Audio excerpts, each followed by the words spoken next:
11 ದಿನಗಳವರೆಗೆ ಸಮುದ್ರದಲ್ಲಿ ಕಳೆದು ಹೋಗುವುದನ್ನು ಊಹಿಸಿಕೊಳ್ಳಿ.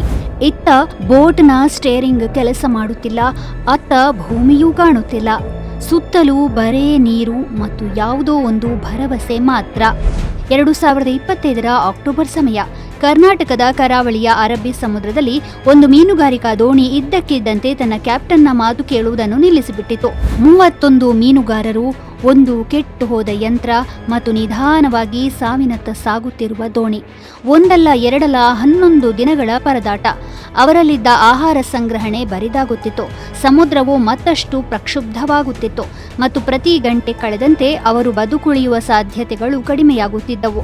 ಆದರೆ ಎಲ್ಲೋ ಯಾರೋ ಸಮುದ್ರವನ್ನು ನೋಡುತ್ತಿದ್ದರು. ಭಾರತೀಯ ಕರಾವಳಿ ಭದ್ರತಾ ಪಡೆಯ ಕರ್ನಾಟಕದ ಕಾರ್ಯಾಚರಣೆ ಕೇಂದ್ರದಲ್ಲಿ ಒಂದು ಎಚ್ಚರಿಕೆ ಸಂದೇಶ ಸ್ವೀಕರಿಸಲಾಯಿತು. ತಕ್ಷಣ ದಿನನಿತ್ಯದ ಗಸ್ತು ತಿರುಗುತ್ತಿದ್ದ ಕರಾವಳಿ ಭದ್ರತಾ ಪಡೆ ಹಡಗು ಐಸಿಜಿಎಸ್ ಕಸ್ತೂರ್ಬಾ ಗಾಂಧಿ ಕಾರ್ಯಾಚರಣೆಗಿಳಿಯಿತು. ಕೊಚ್ಚಿಯಿಂದ ಬಂದ ಡಾರ್ನಿಯರ್ ವಿಮಾನವನ್ನು ವೈಮಾನಿಕ ವಿಚಕ್ಷಣಕ್ಕಾಗಿ ನಿಯೋಜಿಸಲಾಯಿತು.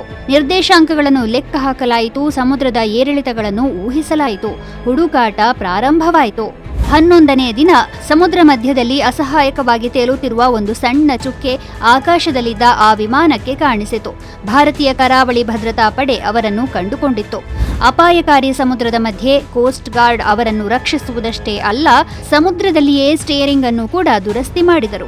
ಹಡಗನ್ನು ಸ್ಥಿರಗೊಳಿಸಿದ ನಂತರ ಕರಾವಳಿ ಭದ್ರತಾ ಪಡೆ ಅದನ್ನು ಮತ್ತೊಂದು ಮೀನುಗಾರಿಕಾ ದೋಣಿಯ ನೆರವಿನಿಂದ ಹೊನ್ನಾವರ ಮೀನುಗಾರಿಕಾ ಬಂದರಿಗೆ ತಲುಪಿಸಿತು. ಜೀವ ಕೈಯಲ್ಲಿ ಹಿಡಿದು ಹೋರಾಡುತ್ತಿದ್ದ 31 ಜೀವಗಳು ಮನೆಗೆ ಮರಳಿದವು. ಇದು ಭಾರತೀಯ ಕರಾವಳಿ ಭದ್ರತಾ ಪಡೆಯ ನೈಜ ಸಾಹಸಗಾಥೆ.